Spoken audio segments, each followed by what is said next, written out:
Let's get ready for Holi.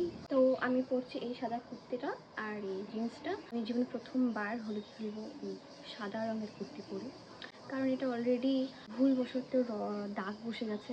মানে আমি যখন এটা ধোয়ার সময় ভিজিয়েছিলাম অন্য কাপড়ের রং লেগে গেছে, তো এটা অলরেডি হোলির জন্য প্রিপেয়ার হয়ে গেছে। তো আজকে আমি সাদা কুর্তি পরেই হোলি খেলবো।